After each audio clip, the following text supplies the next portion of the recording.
Hello students, the topic for today is barriers to communication.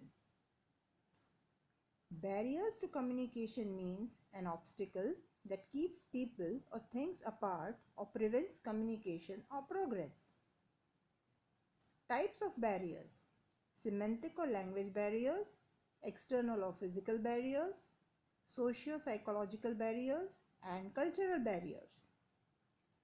What are semantic barriers? Semantic barriers are words with different meanings, faulty translations, unclarified assumptions, denotations and connotations, technical jargons, and bad expression. For example, looking at the figure, everybody is thinking and understanding according to their own perceptions. The figure on the floor can be a snowman, a number 8, infinity sign, a wave, a pretzel, or even a DNA structure. The semantic barrier in communication can be defined as a misunderstanding and interpretation of meaning which restrict effective communication. It can be in the form of language, sign, and symbol. The semantic barrier can be caused in every type of communication levels. Differences in dialect, cultural differences, body language, and the choice of words, pronunciation differences, and spelling errors are the main causes of a semantic barrier. Physical barrier.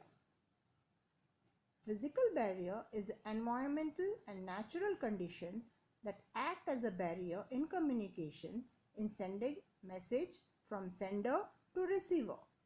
Organizational environment or interior workspace design problems, technological problems, and noise are parts of physical barriers. When messages are sent by the sender, physical barriers like doors, walls, distance, etc. do not let the communication become effective. The barriers are less if the proximity of the sender and the receiver is high and less technologies are required. Disturbance in hearing due to thunderstorm, telephone call disconnection, message not being sent in chat, etc. are some examples of physical barriers of communication. Now let's look at socio-psychological barrier. Social and psychological factors are the most difficult barriers to communication. And in socio-psychological barriers, we have attitude and emotions, closed mindset, poor retention, and lack of attention.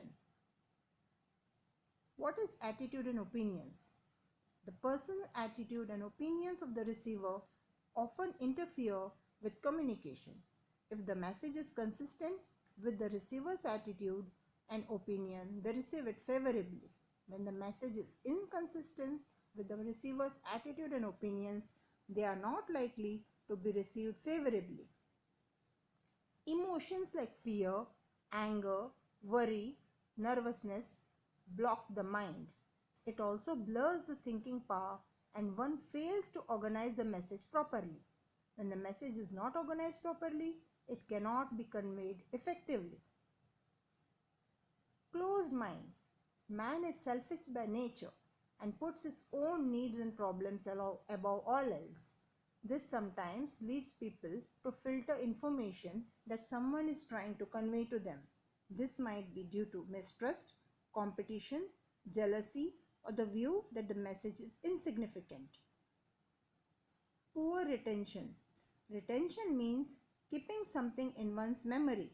If people have poor retention, they are likely to forget messages reaching them.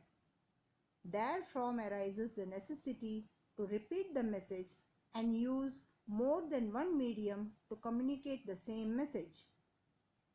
Lack of attention. When a person's mind is distracted or preoccupied with other things, the person is not able to form proper message, listen to what others tell, interpret the message as required, and give proper feedback. The communication will face problems and becomes ineffective. Now we come to cultural barriers. Cultural diversity makes communication difficult as the mindset of people of different cultures are different. The language, signs, and symbols are also different. Different cultures have different meaning of words, behaviors, and gestures. Culture also gives rise to biases, manners, and opinions. Thank you.